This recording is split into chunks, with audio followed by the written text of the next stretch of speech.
अखण्डमण्डलाकारं व्याप्तं येन चराचरं तत्पदं दर्शितं येन तस्मै श्रीगुरवे नमः. हरि ओम्. ओम नमो भगवते रामकृष्णाय.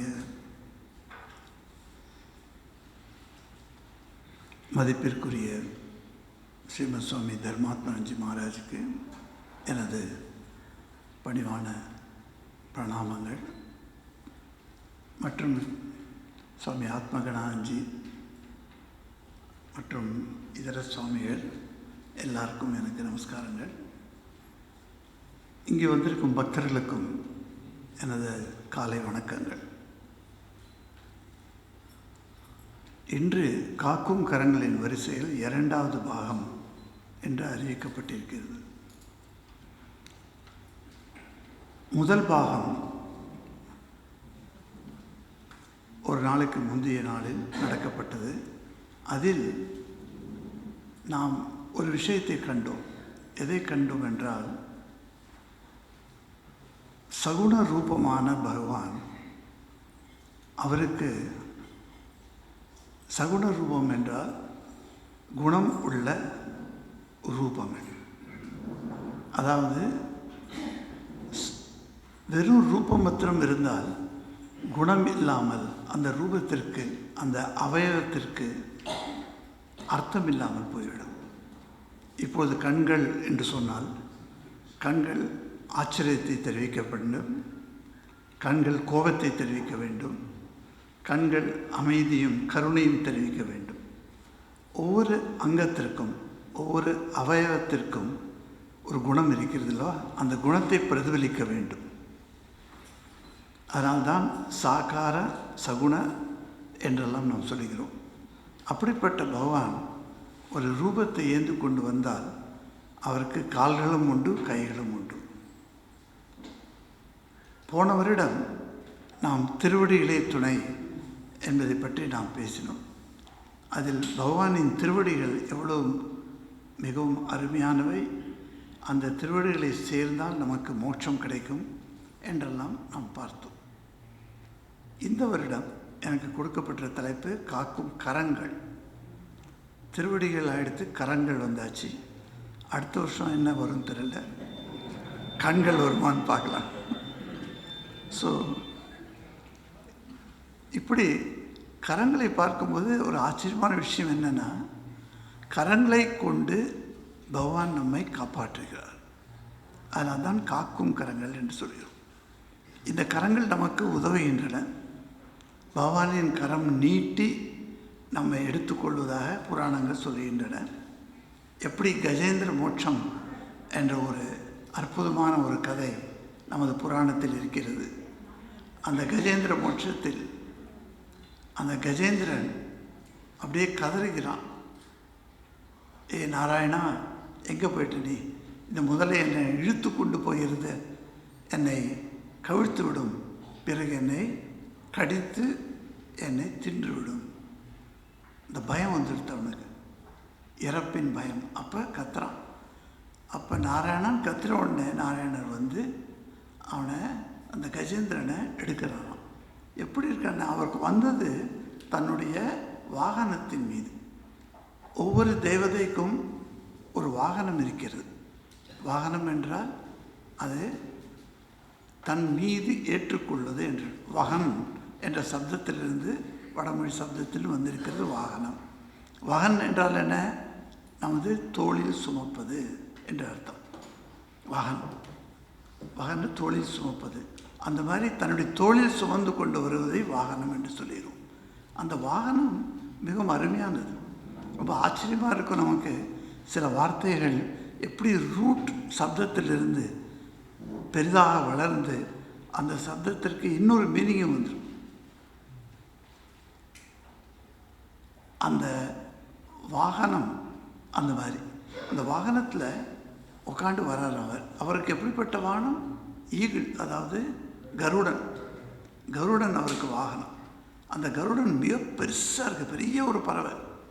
அந்த கருட பறவையை பற்றி நம்ம நிறைய படிச்சுக்கலாம். ராமாயணத்தில் 2 பறவைகள் வருகின்றன, மிகவும் இம்பார்ட்டன்ட்.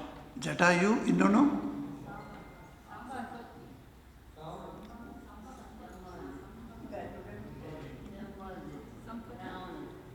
சம்பாதி. சம்பாதி என்ற பெயர். கருடன், அதாவது ஜட்டாயு, சம்பாதி, இவை ரெண்டும் இவ்வளோ பெருசு. ராமாயணத்தில், கம்பராமாயணத்தில் ஒரு காட்சி வருது. அந்த ராமனும் சீதையும் நடந்து செல்கிறார்கள் வனத்தில். அப்பொழுது எதிரே கருடன், அதாவது ஜட்டாயு பறக்கிறான், மேகத்தில் பறக்கிறான். ரொம்ப தூரத்தில் மேகத்தில் இருக்கான். இங்கேருந்து சீதை சொல்கிறாள் ராமனிடம், அந்த கருடன் நான் பார்த்தேன், என்னை பார்க்குறது நல்லது இல்லையா அப்படின்னு கன்னத்தில் போட்டுக்கிறான்.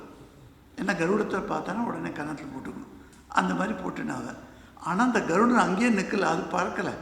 அது கீழே மெல்ல கீழே இறங்கி வந்துதான். அந்த இறங்கி வந்து அதை நடக்க ஆரம்பிச்சது இவர்களுக்கு முன்னால். இப்போ சீதை அப்படியே பயந்து போயிட்டான். காரணம் என்னன்னாக்க, அந்த பெரிய பறவை அது மூக்கே இவ்வளோ பெருசாக இருக்குது. அப்புறம் அதோட உடல், அந்த உடல் வாக அவ்வளோ பெருசு. அந்த இறக்கை வந்து 2 கஜம் தூரத்துக்கு போகலாம். அப்படிப்பட்ட இறக்கையை வைத்து கொண்டு அது மெதுவாக நடந்து வருகிறது. அப்போ சீதை ராமனிடம் சொல்கிறாள், என்ன இது பிரபு, இந்த மாதிரி இது ஒரு அசுரனோட படைப்பாக இருக்குமோ, நம்மை தின்பதற்காக வருகிறதோ இந்த பறவை அப்படின்னு கேட்குறார். அப்போ ராமன் சொல்கிறான், அப்படி இல்லை, நமக்கு தெரிஞ்ச பறவை தான், கேட்கலாம் யாருன்னு. இவ்வளோ அமைதியாக தோற்றம், இது வந்து கெடுதலாக ஒன்றும் பண்ணாது நமக்கு அப்படின்னு வெயிட் பண்ணி அந்த பறவை கிட்ட வந்தவுடனே அந்த பறவை என்ன பண்ணுறது, தன்னோட கையை எடுத்து கும்பிடுறது ராமன். அப்போ தான் ராமனுக்கு ஒரு ஆஸ்வாசம் வருது. சரி, இந்த பறவைனால எந்த கெடுதலும் வராது. அப்போ அவன் கேட்குறான் அந்த பறவைகிட்ட, அதாவது ஜட்டாயுகிட்ட கேட்குறான், நீ யார்?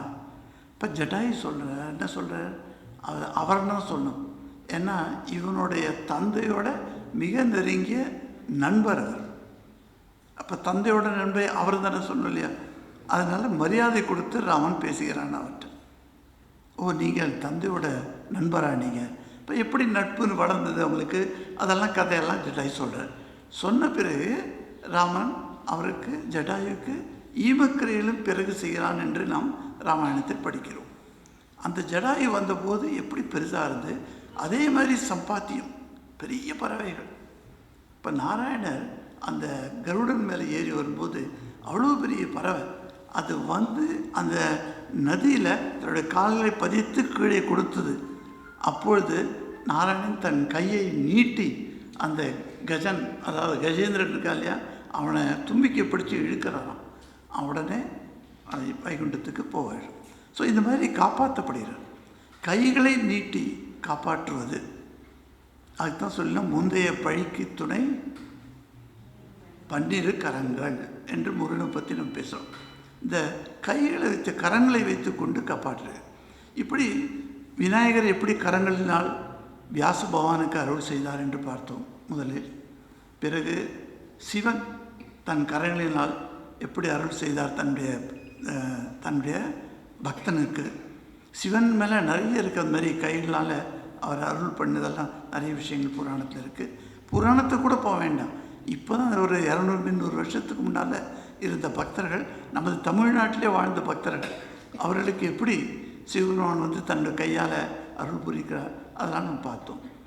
அதுக்கு பிறகு விஷ்ணு எப்படி தனது கரங்களினால் பிரகலாதனை காப்பாற்றினார் என்று சில இன்ஸ்டன்ஸை பார்த்தோம் நம்ம. அதே மாதிரி விஷ்ணு, அதுக்கப்புறம் தேவி, லாஸ்ட்டில் முருகன். இந்த புராணங்களிலும் நமது ஹிஸ்ட்ரியில் வர சில பர்சனாலிட்டிஸ் சொல்கிறோம், சில பக்தர்களின் வரலாறு, அவற்றிலும் நாம் காண்கிறோம் கடவுள் தன் கரங்களை கொண்டு காப்பாற்றுகிறார். இப்பொழுது நாம் நமது திருமூவரிடம் வருகிறோம். இந்த 2ஆம் பாகத்தில் திருமூவர் எப்படி தனது கரங்களை கொண்டு தனது பக்தர்களுக்கு அருள் பாலித்தார்கள். இதில் மிகப்பெரிய ஒரு விஷயம், நமக்கு தெரிந்த விஷயம்தான் அது. ஸ்ரீ ராமகிருஷ்ணர் தன் கரங்களை கொண்டு எப்படி அருள் பாலிக்கிறார் என்று பார்க்கலாம். ஸ்ரீ ராமகிருஷ்ணனிடம் நரேன் வருகிறான். சின்ன பையன், காலேஜில் படிக்கிறான். அவன் வந்து உட்காண்டிருக்கான். நரேன் யார் என்று தேவி மா காளி ஸ்ரீ ராமகிருஷ்ணருக்கு தெரிவித்து விட்டார். அப்படி தெரிந்தும் கூட நரேனிடமிருந்தே அறிய வேண்டும் என்று அவருக்கு ஒரு ஆவல். ஆனால் நரேனை தொடுகிறார். அதோட அந்த டச் அந்த தொடும்போது நரேன்கிட்ட கேட்க நரேன் தன்னை மறந்து விடுகிறான்.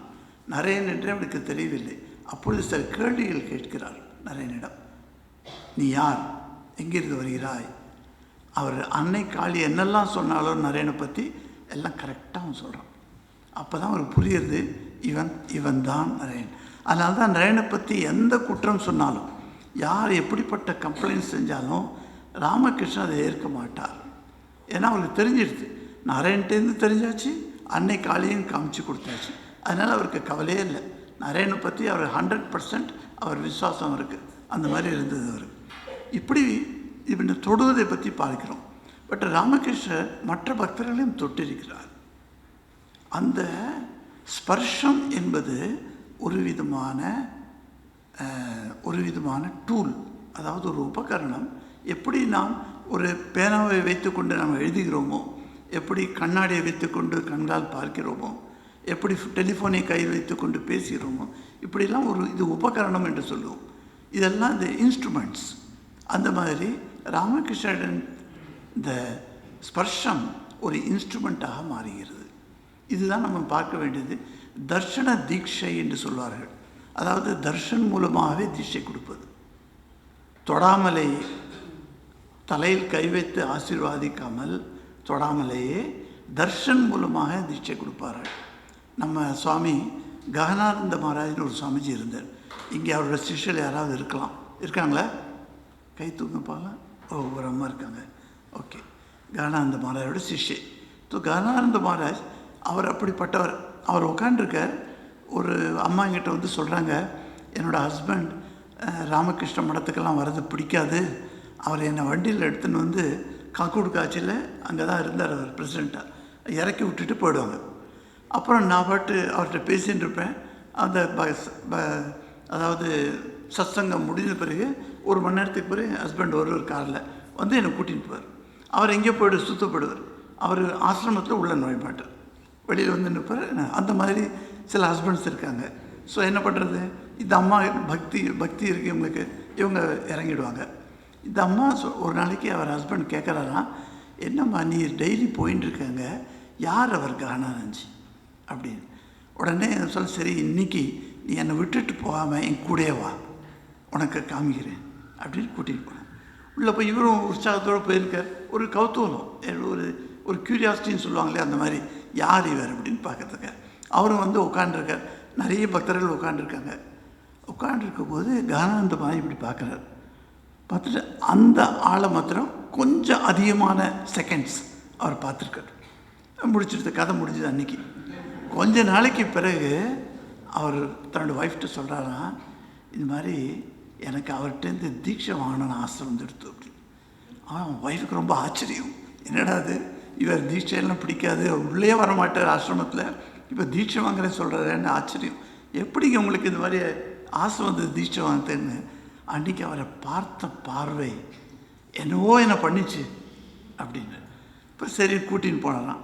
கூட்டின்னு போய் இந்த அம்மா கிட்ட சொல்கிறா, நான் கூட்டின்னு போய் மகாராஜ்கிட்ட இன்ட்ரடியூஸ் பண்ணேன், இவர் என்னோடய ஹஸ்பண்ட் மகாராஜ், இவர் தீட்சை வாங்குறது ஆசையாக இருக்கான், நீங்கள் ஒரு நாள் குறிப்பிட்டு கொடுத்தீங்கன்னா சௌகரியமாக இருக்கும்.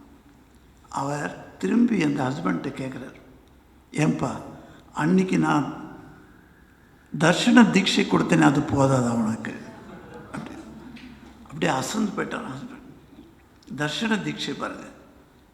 அப்புறம் உனக்கு வந்து எப்படி நார்மலாக எல்லோரும் தீட்சை எடுத்துக்கிறாங்களோ, அதாவது முறைப்படி விதிப்படி அந்த மாதிரி எடுத்துக்கணும்னு உனக்கு ஆசை வந்திருக்கா, சரி ஒரு நாளைக்கு நடக்கும் அப்படி சொன்னாலும் அதில் பெரிய ஒரு தீட்சை வைங்க. இது மாதிரி தர்ஷனத்தாலே கண்களினாலே நீங்கள் தொடலாம். ஒரு பொருளை நம்ம எப்படி உள்வாங்கிறோம், அந்த கண்களினால் தொடுவதால் வாங்கிறோம். இப்போ தொடுவதற்கென்றே ஒரு கரணம் இருக்கிறது நமக்கு, அதுதான் கரம் என்று சொல்லப்படும் இந்த கரங்கள், இந்த கைகள். அந்த கைகள்னால் டிரான்ஸ்ஃபர் பண்ண முடியுமா ரிலிஜியன்? விவேகானந்தர் சொல்கிறார், yes, religious experience can be transferred, it is transferable by hands, by touch. பெரியெல்லாம் எப்படி, நான் என்னோடய வாழ்க்கையில் ஒரு சின்ன விஷயம் நடந்தது. அந்த சமயத்தில் மிஷனில் வரட்டுமா வேண்டாமான்னு ஒரு டைலமானாக்க என்ன சொல்லுவாங்க தமிழில், இரு இரு பக்கம் எந்த பக்கம் போகிறதுன்னு தெரியாது, குழப்பமாக இருக்கிற ஒரு நிலை. அப்போ தான் நான் சத்ய சாய்பாபா என்று ஒரு சாய்பாபா ஒருத்தர் வந்தார். அவர் சென்னையில் ஒரு பெரிய கூட்டம் போட்டாங்க, ஒரு 10,000 பேர் இருப்பாங்க அந்த கூட்டத்தில். நான் அப்போ தான் மடத்துக்கு வந்தேன், இந்த சென்னை மடத்துக்கு. இந்த நான் ஸ்கூலில் படிச்சுட்டு காலேஜில் படிச்சுட்டு இருந்தேன், வந்திருக்கேன் இங்கே. அப்போ வந்தபோது பியூசி வந்தபோது இங்கே ரங்கநாதன்ஜி மகாராஜ் அன்றைக்கி லெக்சர் கொடுத்தார். இந்த ஹாலில் அந்த விவேகானந்த சென்டரி ஹால், அங்கே அவர் லெக்சர் கொடுத்த லெக்சர்லாம் கேட்டோம். வெளியில் சொன்னால் ஒரு காரில் போகிறார். இப்போ நானும் என்னோடய ஃப்ரெண்டு கேவிஎஸ்னு ஒரு பையன், அவங்க 2 பேரும் நின்றுருந்தோம். அவர் சொன்னார் ஏறு காரில். ஸோ காரில் ஏறிட்டோம். எங்கள் 2 பேரையும் கூட்டிகிட்டு போனார். அவர் எங்கேயோ போகிறத எங்கே அவர்கிட்ட இப்படி கேட்க முடியும், எங்கே கூட்டின்னு போகிறீங்க அவர் சொல்லியிருக்கார். உட்காந்துட்டோம் நாங்கள். அப்புறம் பார்த்தானாக்கா ரங்கநாதன்ஜி மாதிரி ஒரு இடத்துல இறங்கினார். இறங்கினோன்னு உள்ளே போனானாக்கா அது வந்து சாய்பாபாவோட மீட்டிங் பிளேஸ். அங்கே பார்த்தா 10,000 பேர் இருக்காங்க. இவ்வளோ பேர். அவர் மேடையில் சத்ய சாய்பாபா உட்காந்துருக்கார். நாங்கள் உள்ளே போனோம், நாங்களாம் கீழே இறங்கிட்டோம். அவருக்கு அந்த ஆளுங்கள்லாம் வந்து கமிட்டி மெம்பர்ஸ் யாராவது இருப்பாங்க, வந்து சுவாமிஜி கூட்டின்னு மேடையில் போகிறாங்க.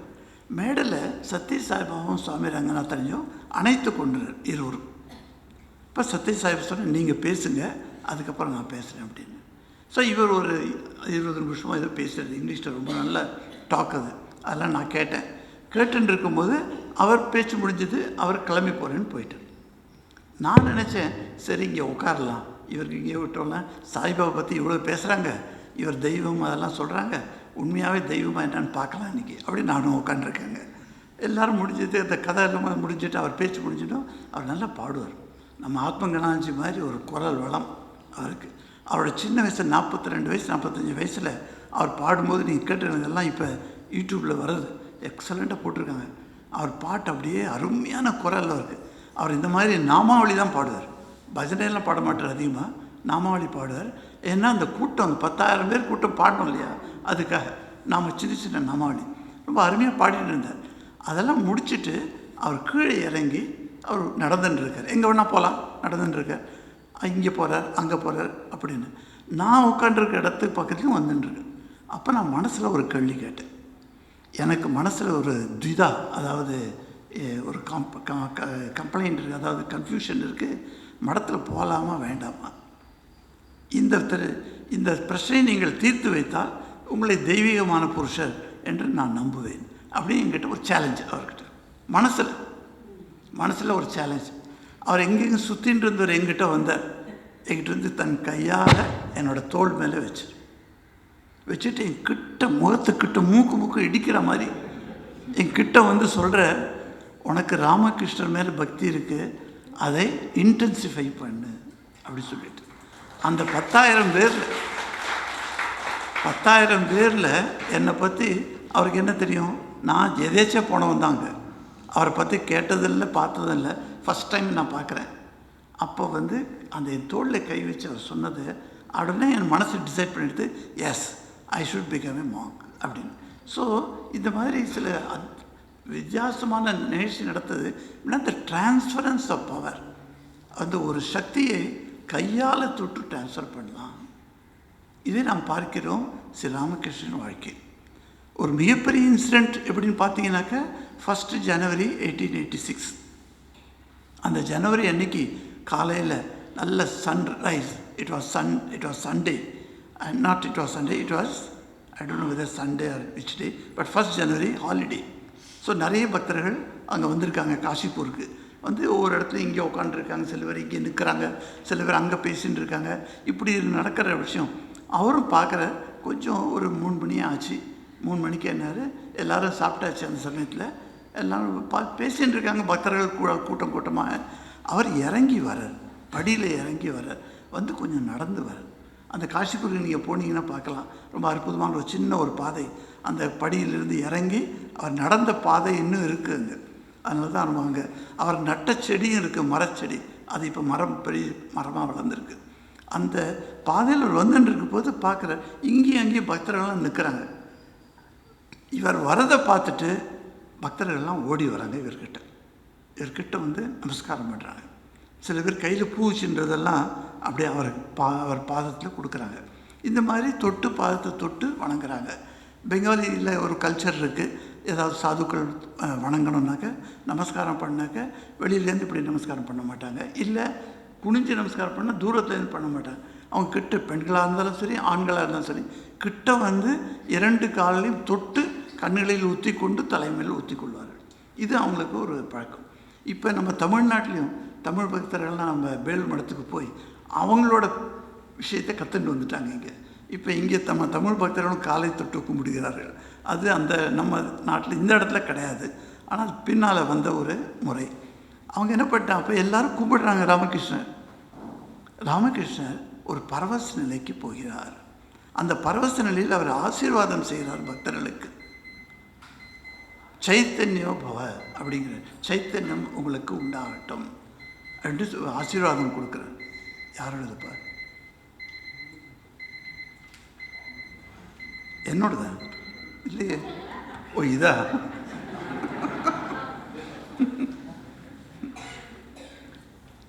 அதிகமாக பேசாத மொழிடா அப்படிங்கிற மாதிரி இருக்குது.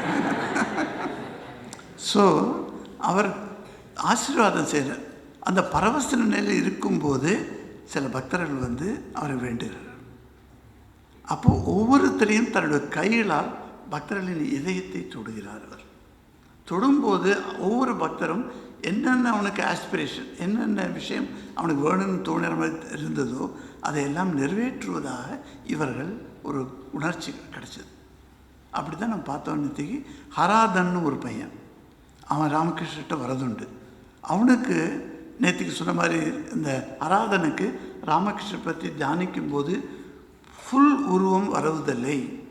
சில சமயம் கண்கள் வருகின்றன, சில சமயம் கால்கள் பார்க்குறான், சில சமயம் கைகளை பார்க்குறான். இப்படி தனித்தனியாக பார்த்துட்டு இருந்தான் அவன். அன்னைக்குன்னு கேட்டவனை உங்களோட முழு உருவத்தையும் நான் தரிசிக்க வேண்டும். சரி, அவள் தொட்ட உடனே நடந்துடுது. அப்போ கண்ணை மூடுறவன் ராமகிருஷ்ணன் முழு உருவம் இருக்குது. எவ்வளோ பேர் நம்ம ராமகிருஷ்ணரோட முழு உருவத்தை பார்க்க முடியும்? நீங்களே கண்ணை மூடி தியானம் பண்ணி பாருங்கள். கொஞ்சம் ஒரு வினாடி வந்தால் கூட அடுத்த வினாடி அந்த மறைஞ்சிடும் அந்த ரூபம் இருக்காது.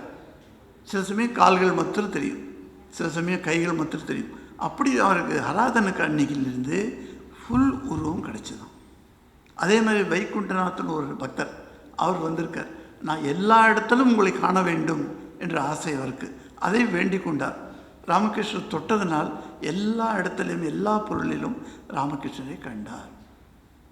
அவருக்கு அது பெரிய நல்ல ஒரு உணர்ச்சி, அது நல்ல ஒரு அனுபவம்.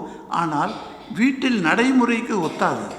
அது ராமகிருஷ்ணரை தொட்டுட்டு அவரோட பிரார்த்தனை கேட்டு சொல்கிறார், இது வேண்டாம்ப்பா, இப்போ கொஞ்ச நாள் போகட்டும், இன்னும் உனக்கு முதிர்ச்சி வரணும், அந்த முதிர்ச்சி வந்த பிறகு நானே உனக்கு கொடுக்குறேன், கவலைப்படாத நீ அப்படி சொல்கிறார். அப்போ வைகுண்டா சொல்ல, இல்லை எனக்கு இப்போ தான் வேணும் அப்படின்னு அடம் பிடிக்கிறார் குழந்தை மாதிரி. சரி ஆகட்டும் அப்படின்னு அவர் தொட்டுறார். அவ்வளோதான், அவன் முடிஞ்சது கதை. அவனுக்கு அப்படியே ஆச்சரியம். எதை பார்த்தாலும் ராமகிருஷ்ணர் தான். தண்ணி கூட குடிக்க முடியல, அவனால் குளிக்க முடியல, உட்கார முடியல, எழுந்திருக்க முடியல. அந்த மாதிரி நல்ல ஒரு பைத்தியக்காரன் மாதிரி பித்து பிடிச்ச மாதிரி இருந்தானா. அதை பார்த்து என்னோட ஒய்ஃப் ஓடுறா ராமகிருஷ்ணர்கிட்ட, நீங்கள் என்ன செஞ்சிட்டீங்க என்னோடய ஹஸ்பண்டை, இந்த மாதிரி உட்காந்து பைத்து பிடிச்ச மாதிரி இருக்காரு அப்படின்னு. ஓ அப்படியா, சரி, அவன் தான் நான் கேட்டான், அதனால் அவனுக்கு கொடுத்தேன். இப்போவும் காலம் வரலைன்னு நான் சொன்னேன், அப்படியே அவன் கேட்கல, ரொம்ப அடம் பிடிச்சதுனால அவனுக்கு கொடுத்தேன். சரி இது போதும் அவனுக்கு அப்படின்னு நான் உள் வாங்கிக்கிறேன்னு அது வாங்கிட்டார். அதுக்கப்புறம் நார்மல் ஆகிட்டாங்க. பிறகு பல வருடங்களுக்கு பிறகு வேலூர் மடத்துக்கு அவர் வரும்போது இந்த வைகுண்டநாத் சன்னியால் எல்லா சிஷ்யரும் உட்காண்டிருக்காங்க. நரேந்தர் உட்காண்டிருக்கார், மற்றபடி எல்லோரும் உட்காண்டிருக்காங்க. எல்லாரும் பேசும்போது சொல்லலாம், எவ்வளோ பெரிய தப்பு பண்ணிட்டேன், என் ஒய்ஃபை நான் இப்பவும் கண்டிக்கிறேன், ஏன் போய் நீ வேண்டினேன் அந்த மாதிரி ராமகிருஷ்ணர்கிட்ட, அவர் திருப்பி வாங்கிட்டாரே அந்த நிலை இப்போ கிடைக்குமா எனக்கு? எவ்வளோ வருடங்கள் எவ்வளோ பிறவிகள் தவம் செய்தாலும் கிடைக்காத ஒரு நிலை, எல்லாவற்றிலும் இறைவனை காணல், அதுதான் கடைசி நிலை என்று சாரதானந்தர் சொல்லுகிறார்.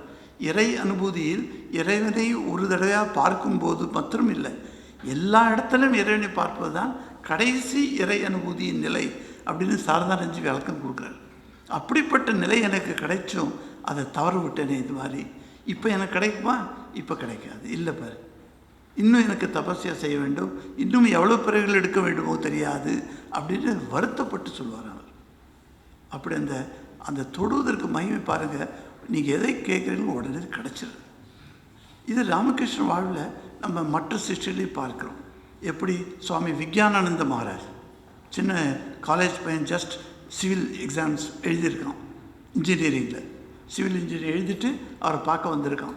அந்த பையனை உட்காந்துருக்க, அவன் நல்ல மல்யுத்தம் பண்ணுவான். அவன் உட்காந்துருக்கும் போது இவர் பார்த்துட்டு சரி எங்க கூட மல்யுத்தம் பண்ணுப்பா அப்படிங்கிற. அவருக்கு புரியல எதுக்கு இவர் ரொம்ப கோமளமான ஒரு உருவம் ராமகிருஷ்ணனோடது. இவர் மல்யுத்தம் பண்ணுற மாதிரி அந்த மாதிரி உருவம் இல்லை இவருக்கு. இவர்கிட்ட போய் மல்யுத்தம் பண்ண முடியும்? அப்புறம் நான் இளைஞன், இவர் வயசானவர், இவர் ஒரே அடியில் அடிச்சிடலாமே அப்படின்னு விக்யானந்தா, அதாவது கியான் மகாராஜ், ஹரிப்பிரசன்ன மகாராஜ், அவர் என்ன பண்ணாராக்க, எழுந்து போட்டு இதெல்லாம் ஒரு கஷ்டமே இல்லை அப்படின்னு, சரி மல்யுத்தத்துக்கு வாங்க அப்படிங்கிறது. எல்லாம் கையெல்லாம் படித்து எப்படி பண்ணாங்களோ பண்ணாங்க, பண்ணி கட்டிக்கிறார். அந்த ஒரு கட்டில் ராமகிருஷ்ணர் கட்டில் அவரால் விடுபட முடியல. இளைஞனாக இருந்து கூட கோமளமான சரீரத்துடைய ராமகிருஷ்ணர் அந்த இளைஞனை எப்படி கட்டி பிடிச்ச அவனால் விடுவிக்க முடியல. பின்னால் சொல்லுவார் அவர், இது பாரு, அந்த சின்ன வயசில் அவர் கட்டுப்பிடிச்ச போது ஒரு உணர்வு எனக்கு கிடைச்சது, ஏதோ ஒரு கரண்ட் பாயிற மாதிரி என்னோடய உடலுக்குள்ளே நான் மாதிரி எனக்கு ஒரு உணர்ச்சி கிடைச்சது அப்படின்னு. அதாவது தொடுவது, இந்த ஸ்பர்ஷம் இருக்கு இல்லையா, அந்த ஸ்பர்ஷத்துலேயே அவர் டிரான்ஸ்ஃபரன்ஸ் பண்ணிட்டு, ரிலிஜியன் கேன் பி டிரான்ஸ்ஃபர்டுன்னு சொல்கிறார் இல்லையா சுவாமிஜி, அந்த மாதிரி தொடுவதன் மூலம், ஸ்பர்ஷத்தின் மூலம் அந்த மாதிரி டிரான்ஸ்ஃபர் பண்ணிட்டார். இது குருமனாரோட. அன்னையாரோடது பாருங்கள், அன்னையாரோட வாழ்க்கையில் நீ ரொம்ப ரொம்ப வெட்கம் பொருந்திய ஒரு அன்னை, ஒரு பெண் நம்ம பார்க்கலாம். அன்னையாரோடதில் விவேகானந்தர் கூட அன்னையாரோட முகத்தை பார்த்ததில்லை என்று சொல்வார்கள்.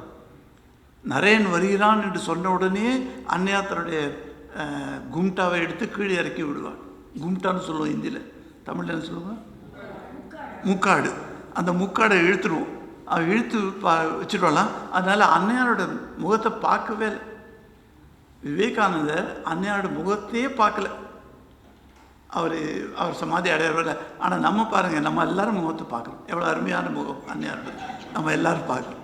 விவேகானந்தருக்கு கிடைக்காத ஒரு நிலை நமக்கு எல்லாருக்கும் கிடைச்சிருக்கு.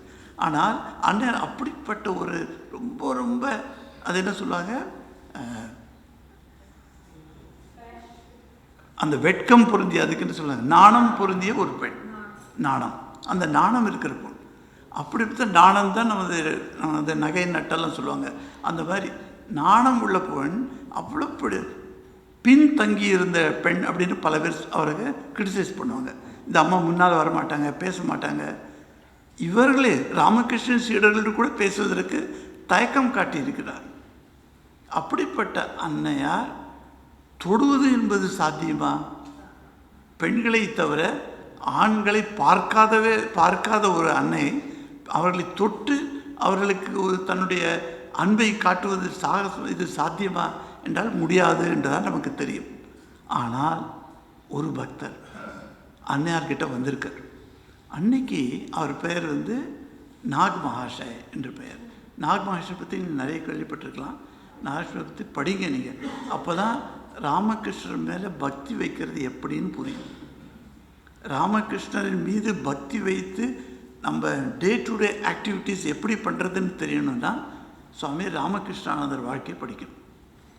ராமகிருஷ்ணன் மேலே பக்தி வைத்து உணர்வுபூர்வமாக ராமகிருஷ்ணரை அனுபவிப்பது எப்படி அது தெரிஞ்சுக்கணுன்னா நாக் மகாஷை வாழ்க்கையை படிக்கணும். நாக் மகாஷை அப்படிப்பட்டவர். அவர் ராமகிருஷ்ணன் பக்தியில் தோய்ந்தவர், ராமகிருஷ்ணர் பற்றி வேற ஒன்றும் அறியாதவர்னு சொல்லுவாங்க. அவர்கிட்ட பெரிய ஒரு சித்தர் அவர். இப்போ நம்ம தமிழ்நாட்டில் சித்தர்னு சொல்கிறோமே, அந்த மாதிரி ஒரு சித்தி வாய்ந்த ஒரு மனிதர்.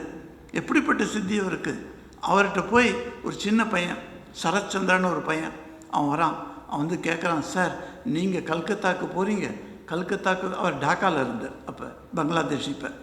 இப்போ அந்த நீங்கள் நடுநடுவில் கல்கத்தாவுக்கு போகிறீங்க. நான் மற்றவங்கள்ட்ட கேட்டேன், நீங்கள் எதுக்கு கல்கத்தா போகிறீங்கன்னு. அவங்க சொன்னாங்க, நீ ராமகிருஷ்ண பரமஹம்சரை பார்க்கறதுக்காக போகிறீங்க அப்படின்னு சொன்னாங்க. நீங்கள் அவரை பார்த்துருக்கீங்களான்னு. ஸோ இந்த பையன் ரொம்ப இன்ட்ரெஸ்ட் எடுத்துக்கிறான்னு ராமகிருஷ்ணரை பற்றி இந்த சரத்சந்திரனுக்கு எல்லாம் சொல்லுவார். சொன்ன உடனே இவன் கேட்குறான், நீங்கள் அவ்வளோ பெரிய மகானை போய் பார்த்துட்டு வந்தாரீங்க, அப்படிப்பட்ட மகானை நீங்கள் பார்த்ததுனால நீங்களே ஒரு மகான் தானே, நீங்கள் எனக்கு தீட்சை கொடுக்க முடியுமா அப்படின்னு கேட்குறான். அவர் சொல்கிறார், நான் தீட்சை கொடுக்கறதில்ல அப்படின்னு. ஒரு நாளைக்கு ஆச்சு, 2 நாள் ஆச்சு, ஆனால் இந்த பையன் விட மாட்டேங்கிறான். வந்து அப்போ அந்த சமயத்தில் கிராஜுவேஷன் படிச்சுட்டு இருக்கான் அந்த பையன். வந்து இப்போ சொல்கிறான், ஒரு நாளைக்கு அவர் பக்கத்தில் உட்காந்து, இன்றைக்கி நான் எழுந்து போக போகிறதில்ல, நீங்கள் தீட்சை தான் கொடுத்தாகணும் அப்படின்னு. ஸோ என்ன பண்ணுறது, நாக் மகாஷாய் உட்காண்டிருக்கார், அவருக்கு முன்னால் இந்த சரச்சந்திரன் உட்காண்டிருக்கான். 2 பேரும் உட்காந்து ஒருத்தரும் மூஞ்சி பார்த்துட்டு இருக்காங்க. நாக் மகாஷாய் கண்ணை முடியல. ஒரு 5 நிமிஷத்துக்கு பிறகு கண்ணை திறந்து சொல்கிறார், சரச்சந்திரா, உன்னுடைய குரு நான் அல்ல அப்படிங்கிறார். அதுக்குள்ளே அவர் தெரிஞ்சிருத்தவருக்கு. அப்போ பையனுக்கு ஒரு நேச்சுரலி ஒரு கௌதூலம். அப்படி என்றால் நீங்கள் இல்லை என்றால் யார் எனக்கு குரு அப்படின்னு கேட்குறேன். அது நல்ல கேள்வி தானே. யார் எனக்கு குரு தெரிஞ்சுக்கிறது அவள். உன்னுடைய குரு சாக்ஷாத் சிவபெருமான் அப்படி சொல்ற. இப்போ இவனுக்கு தூக்கி வரி போட்டது. சாக்ஷாத் சிவபெருமான் இந்த உலகத்தில் வந்து என் முன்னால் வந்து உட்காண்டு எனக்கு தீட்சை கொடுத்து, இது என்ன கதையாது, அது வேற யார்ட்டா கதை விடுங்க ஐயா, எங்கிட்ட சொல்லாதீங்க, இது நடக்காத காரியம். அப்போ சொல்கிறான் அவர்கிட்ட, நீங்கள் சொல்கிறது உண்மையாக இருக்கலாம் பொய்யாக இருக்கலாம், இது தெரியாது எனக்கு, ஆனால் ஒன்று நிச்சயம், இது நடக்காத ஒரு விஷயம், ஏன்னா நீங்கள் தள்ளி போடுறதுக்காக இந்த மாதிரி சொல்கிறீங்க அப்படின்னு சொல்லிட்டு வந்துட்டாங்க. அதற்கு கிராஜுவேஷன் முடித்தோடனே கல்கத்தாவுக்கு வந்தான் வேலைக்கு. உடனே பிரிட்டிஷ் கவர்மெண்ட் அவனுக்கு போஸ்ட் மாஸ்டர் வேலை கொடுத்துட்டான்.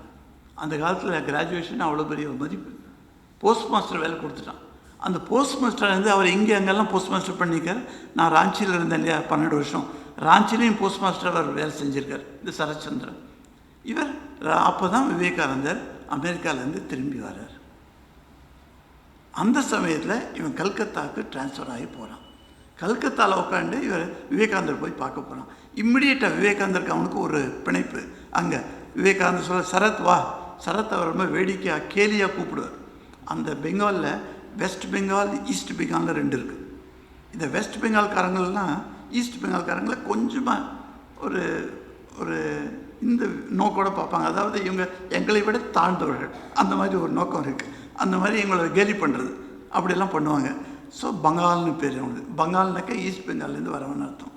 ஸோ இவனை சரச்சந்திரன் நல்ல பேர், சரச்சந்திர சக்கரவர்த்தி, அதை சொல்லாமல் பங்கால்னு கூப்பிடுவார் விவேகானந்தர். ஸோ விவேகானந்தர் நெருக்கமாயிட்டாங்க. நெருக்கமாகி விவேகானந்தர் போகிற இடமெல்லாம் கூட்டின்னு போவார் இந்த பையனை. அவன் தான் அவரோட பேக் எடுத்துன்னு போவான், அவரோட புஸ்தகத்தை எடுத்துன்னு போவான், எல்லாம் பண்ணுவான். ஓகே, சேவை செஞ்சுட்டு இருக்காங்க. ஒரு நாளைக்கு அவன் மனசில் பட்டது, இவ்வளோ நாளாச்சு, அப்புறம் விவேகானந்தருக்கு உடம்பு சரியில்லைன்னு கேள்விப்படுறேன், அப்போ எப்போ அவர் போயிடுவாரோ, அதுக்கு முன்னால் அவர்கிட்ட போய் நான் கேட்குறேன், நீங்கள் எனக்கு தீட்சை கொடுக்க முடியுமான்னு. போய் கேட்குறான். நாக்மஹாஷாய் இவர்கிட்ட வந்த அந்த பையன் சரச்சந்திர போய் கேட்குறான்.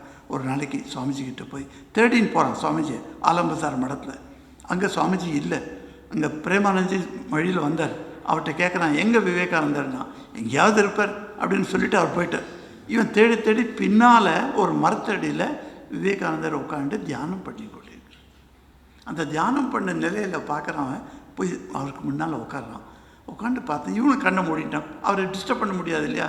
அந்த சமயத்தில் கண்ணை மூட்டான். கொஞ்ச நேரத்துக்கு கண்ணை திறக்கிறான்.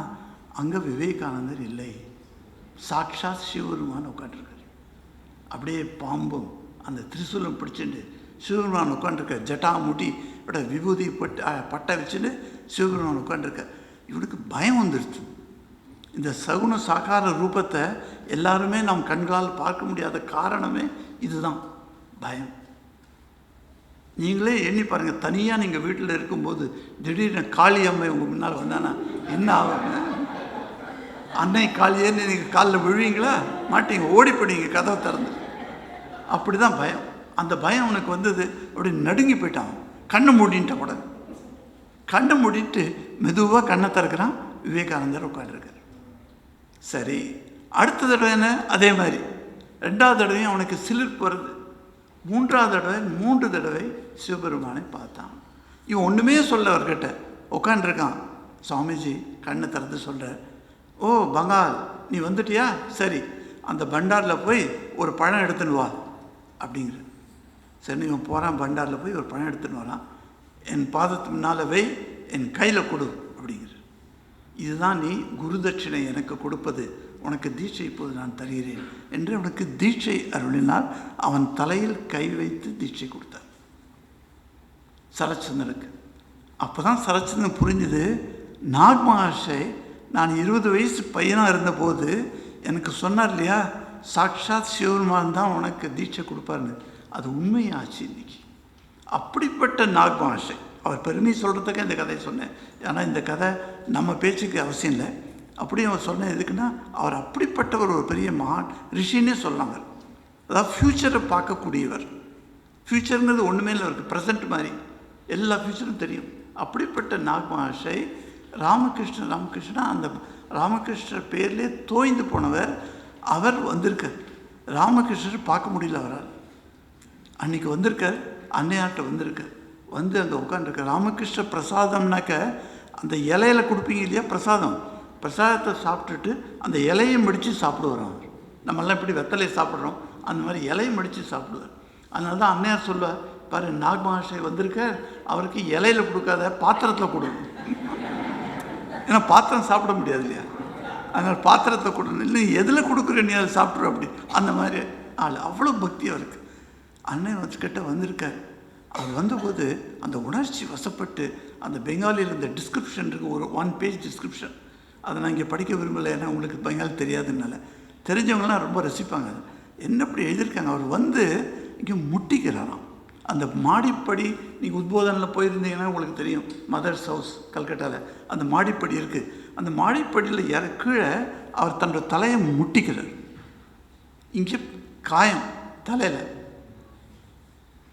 ஒரு அம்மா வந்து சொல்கிற, அம்மா அன்னையர்கிட்ட வந்து, யார் யார் வந்தாங்களோ இவர் பார்க்க வந்தாங்களோ அவள் தான் கீழேந்து வந்து செய்தி சொல்லுவாள், இவர் வந்திருக்கார் உங்களுக்கு பிரணாம் பண்ணுறார்.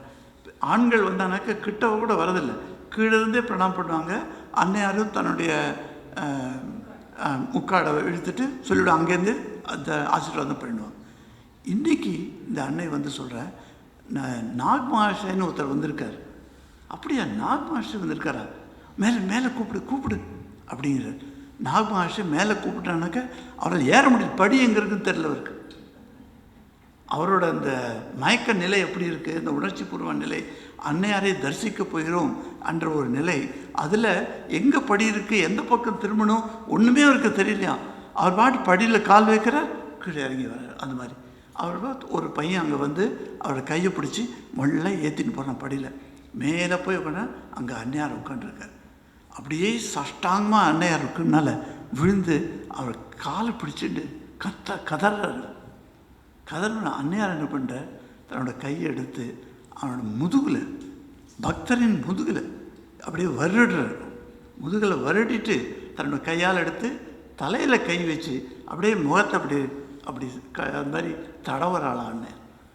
ஒரு ஆணை பார்க்கக்கூட முடியாத ஒரு பெண்ணாக இருக்கும் அன்னையார் இவர் அந்த பக்தரை எப்படி ஒரு அருமையாக அவர் பார்க்குறப்பாங்க. அவர் தன் கையால் வருடி கொடுக்கிறார். அந்த விஷயம் அதை படிக்கும்போது அப்படி நமக்கெல்லாம் அழுகு வந்துடும். அவ்வளோ அற்புதமான ஒரு விஷயம் நடந்திருக்கு. அதில் தான் அவர் சாந்தி அடைகிறார். அப்போ அன்னையார் தன்னுடைய சேவிக்காட்ட சொல்கிறார், பாரும்பா இவர் ரொம்ப உணர்ச்சி பெற்று இருக்கார், இவர் சாந்தி அடைகிறதுக்காக நான் இந்த மாதிரி செஞ்சேன் அப்படிங்கிற. எவ்வளோ ஒரு அன்னையாரோட விஷயம் பார். அந்த மாதிரி அன்னையார் தொட்டு, அதே மாதிரி ராதுவை கூட்டின்னு ராமேஸ்வரத்துக்கு வராங்க இல்லையா. ராமேஸ்வரத்தை வந்து மைசூருக்கு வந்து அதை பார்க்குறாங்க. அந்த மைசூர் ராஜா என்ன பண்ணுறார், தன்னுடைய ட்ரெஷர் ஹவுஸை திறந்து விட்டுறார். எது ஒன்றுமே நீங்கள் எடுத்துக்காமா அப்படிங்கிறார். அப்போ ராதுவிட்ட அன்னையார் கேட்குறா, நீ எது ஒன்றுமே எடுத்துக்கணும். மனசில் அவருக்கு பயம், ஏதாவது பெருசாக ஏதாவது கேட்டுருவாளோ இல்லை எடுத்துருவாளோன்னு. எடுக்காமல் இருக்கணும் இல்லையா. அதுக்கு என்ன பண்ணுறது, இவர் அன்னையார் வேண்டிக்கிறார் குருதேவர்கிட்ட, ஐயோ ராது இந்த மாதிரி வந்திருக்கா, ஏதாவது எடுத்துகிட்டு போயிட்டானே என்ன, எனக்கு தான் பெருமை இருக்கு. ஏன்னா சன்னியாசி மாதிரி வாழ்றா இல்லையா அன்னையார், அவளுக்கு எதுவும் வேண்டாம். ஆனால் அப்போ அன்னை ராதுவை தொடுகிறாள், அவளுடைய இருதயத்தை தொடுகிறாள். ராதுவின் மனம் சேஞ்ச் ஆகிடுது. எனக்கு ஒன்றும் வேண்டாம், ஒரு பென்சில் இருக்குது, அந்த ஒரு பென்சில் மாத்திரம் கொடுங்க, எனக்கு பென்சில் எடுத்துன்னு வந்துடணும் அப்படின்னா பாரு, அந்த தொடுவது எப்படி ஒரு சக்தி வருது பாரு. அன்னையார் என்ன நினைக்கிறாரோ அதை தொட்டு அவரை டிரான்ஸ்ஃபர் பண்ணிட்டு இருந்த ஐடியாவில். ஏன்னா எதையும் வேண்டாம் என்பது தான் தியாகம் இருக்கிறது, வேண்டும் என்பது தியாகம் இல்லை. அது எனக்கு வேண்டாம் என்று சொல்லும்படியாக செய்து விட்டார். அன்னையாரோடது. இப்போ சுவாமிஜி கிட்ட வரும். சுவாமிஜி இது ஆச்சரியம் நினைக்க, சுவாமிஜி நிறைய பேரை தொட்டிருக்கார், நிறைய பேரை ஆசீர்வாதம் செய்யும்போது. இங்கே தமிழ்நாட்டில் சென்னையில் நடந்த ஒரு விஷயம், தாம்பரம் எல்லாருக்கும் தெரியும். தாம்பரத்தில் ஒரு யோகி ஒருத்தர் இருந்தாராம், விவேகானந்தர். அப்போ மெரினா பீச்சில் விவேகானந்தர் உலா வருவார், அவருடைய சிஷ்யர்கள் எல்லோரும் இருக்காங்க. சொல்கிறாங்க, இந்த மாதிரி தாம்பரத்தில் ஒரு யோகி இருக்கார், பார்க்க போகலாமா அப்படின்னு. சரி, விவேகானந்தர் சொல்கிற, சரி கூட்டின்னு போ என்னன்னு. அங்கே கூட்டின்னு போயிருக்காங்க. அவர் என்ன பண்ணுறாருனாக்க, எல்லாருக்கும் சொல்கிற, நீங்கள் ஒரு சின்ன சின்ன சீட் கொடுத்து நீங்கள் எழுதி வைங்க ஏதாவது ஒன்று, நான் அதை என்ன எழுதியிருக்கேன்னு சொல்கிறேன். அப்படிப்பட்ட ஒரு யோகி. ஸோ எல்லோரும் எழுதி வச்சுக்கிறாங்க. விவேகானந்தரோட அவரும் பேனை வச்சு யோசிக்கிறார், அச்சா இவனுக்கு தமிழ் தெரியும், ஆங்கிலமும் தெரியும், தெலுங்கு கன்னடம் இதெல்லாம் தெரிஞ்சு வச்சுருக்கலாம், ஏன்னா தமிழ்நாட்டுக்காரன்னு. ஆனால் இவனுக்கு தெரியாத ஒரு மொழியில் நான் ஒன்று எழுதுகிறேன், இவனால் சொல்ல முடியுமா பார்க்கலாம் அப்படின்னு டெஸ்ட் பண்ணிட்டு என்ன பண்ணிட்டார், டிபெட்டன் மந்த்ரா, டிபெட்டில் இருக்கிற ஒரு மந்திரத்தை எழுதுகிறார் விவேகானந்தர். எழுதி பாக்கெட்டில் வச்சுட்டார். அவன் என்ன பண்ணுறான், ஒவ்வொருத்தர்கிட்ட போகிறான். அந்த யோகி போய் ஒவ்வொருத்தரும் என்ன எழுதியிருக்காங்கன்னு சொல்லிடுறான், கரெக்டாக சொல்கிறான். அவன் விவேகானந்தர் கிட்ட வந்தோன்னு இன்னொன்று, அவர் விவேகானந்தர் இப்படி பார்க்குறான். விவேகானந்தர் தன் கடிதத்தில் எழுதுகிறார். அந்த யோகி என்னை வந்து முறைச்சி பார்க்குற மாதிரி பார்த்துட்டு அவன் சொன்னான்னா அந்த டிபெட்டன் மந்திரத்தை கரெக்டாக சொல்லிட்டான். ஆச்சரியம், விவேகானந்தருக்கும் ஆச்சரியம். அது இந்த மந்திரம் யாருமே கேள்விப்பட்டிருக்க மாட்டாங்க தமிழ்நாட்டில், அந்த மந்திரத்தை சொல்லிட்டானே அப்படின்னு ஆச்சரியம். அப்புறம் எல்லாம் கூட்டம் கலைஞ்சுது. விவேகானந்தர் காலடியில் வந்து அவன் காலை தொட்டு கும்பிடுறான். கும்பிட்டு சொல்கிறான், சுவாமிஜி நீங்கள் தப்பாக நினச்சிக்காதீங்க, உங்கள்கிட்ட ஒரு பெரிய சக்தி இருக்குது, அது என்ன சக்தின்னு எனக்கு தெரியும். அப்படி அது எனக்கு என்ன சக்தி இருக்குன்னு எனக்கே தெரியாதுப்பா, நீ என்ன நினச்சிருக்கன்னு. எனக்கு ஒரு விதமான நோய் இருக்கிறது. அந்த நோய் என்னென்றால் ஒரு 98.4 டிகிரி டெம்பரேச்சர் நமக்கெல்லாம் நார்மல், அவனுக்கு எப்போதுமே 100 டிகிரி. இந்த உடல் எப்போதுமே கொதிப்புத்தன்மையோடு இருக்கிறது. என்னால் நிறைய டாக்டர்களை பார்த்துருக்கேன். இவனே மேஜிஷியன், இவனே யோகி, ஆனால் இவனால் ஒன்றும் பண்ண முடியல. நிறைய டாக்டர் வேறு பார்த்துருக்கேன், நிறைய மருந்தெல்லாம் சாப்பிட்ருக்கேன், எதுவுமே யாரும் பண்ண முடியல, சரி பண்ண முடியல. எனக்கு தெரியுது, நீங்கள் என் தலை மீது கை வைத்து தொட்டால் நான் குணமாகி விடுவேன். அந்த யோகி எப்படிப்பட்ட யோகிப்பார். அவர் வந்து கேட்குறான். ஸோ விவேகானந்தர் சொல்கிறார், எனக்கு தெரியாதுப்பா என் கையில் அவ்வளோ பவர் இருக்குன்னு, ஆனால் நீ விரும்புறதுனால நான் உனக்கு செய்கிறேன் அப்படின்னு வீட்டுக்குள்ளே கூட்டின்னு போகிறான். ஒய்ஃப்கிட்ட சொல்கிறான், வேறு ஒரு கப்பு பால் கொண்டு வா சுவாமிஜிக்கு. சுவாமிஜிக்கு பால் எடுத்துன்னு வராவ, அந்த பாலை சுவாமிஜி கொடுக்குறார். சுவாமிஜி உட்காண்டிருக்கார். மீண்டும் ஒரு காலடியில் விழுகிறான். அவன் எழும்போது அவன் தலையில் கை வைத்து ஆசீர்வாதிக்கிற விவேகானந்தர். அப்போ எழுந்த உடனே அவனுடைய ஜுரம் போய்விட்டது. இப்படி நம்ம பார்க்குறோம், கையின் மூலமாக, ஸ்பர்ஷத்தின் மூலமாக நாம் இன்னொருவருக்கு நமது எண்ணங்களை மாற்ற முடியும். இப்போ சின்ன சின்ன எண்ணங்கள், இப்போ நம்ம சின்ன குழந்தைகளில் போது பேசின்னு இருக்கும்போது பார்ப்போம், ஒரு பையன் 2 பையன் 3 பையன் இருக்காங்க வச்சுங்க. அவங்க பேசிகிட்டு இருக்காங்க. என்னோட ஒரு பையன் கொஞ்சம் கோபமாக பேசுகிறான். அப்போ அவனை கோபத்தை அடக்க வேண்டும், சாந்த நிலைக்கு வர வேண்டும் என்று இருக்கும்போது, அப்போ இன்னொரு பையனை அப்போ செய்வான், அவனை தொடுவான். தொட்டு இப்படி சொல்லலாம், ஏய் சும்மா. அந்த தொடுவது இருக்கு இல்லையா, அந்த ஸ்பர்ஷம், இவனுக்கு அமைதியாக இருக்கணும்னு ஆசை. அவன் தொட்ட உடனே அந்த பையன் அமைதியாகிடும். ஸ்பர்ஷத்தினால், அந்த ஸ்பர்ஷம்ங்கிறது அந்த மாதிரி ஒரு பெரிய. இப்போ நான் சொன்னது உங்களுக்கு 3 தான் சொன்னேன், ஒரு எக்ஸாம்பிள்ஸ் இதாக. ஆனால் இதை நீங்கள் அதாவது திருமூர்களின் வாழ்வை படிக்கும்போது எங்கெல்லாம் இந்த ஸ்பர்ஷம் வருகிறதோ அதை தனியாக நோட் பண்ணுங்கள், டைரியில் நோட் பண்ணி பாருங்கள். உங்களுக்கே ஆச்சரியமாக இருக்கும், எவ்வளோ விஷயங்கள் இருக்குது, எவ்வளோ மாதிரியான ஒரு ஆச்சரியமான விஷயங்கள் நடந்திருக்கின்றன இந்த திருமூர்களினால். அவர்கள் இப்பொழுது நமது முன்னால் ஸ்தூல ரூபத்தில் இல்லை என்றாலும் சூக்ஷ்ம ரூபத்தில் நமது கூட இருக்கிறார்கள். அவர்கள் இருப்பதனால்தான் நாம் இங்கே வர முடிந்திருக்கிறது, அவர்களின் பக்தர்களாக முடிந்திருக்கிறது. இதற்கு அவர்களின் துணை எப்போதும் இருக்கட்டும் என்று பிரார்த்தித்து உங்களிடம் விடைபெறுகிறேன். ஓம் சாந்தி சாந்தி சாந்தி. ஹரி ஓம் தத்சத். ஸ்ரீராம கிருஷ்ணார்ப்பணமஸ்து.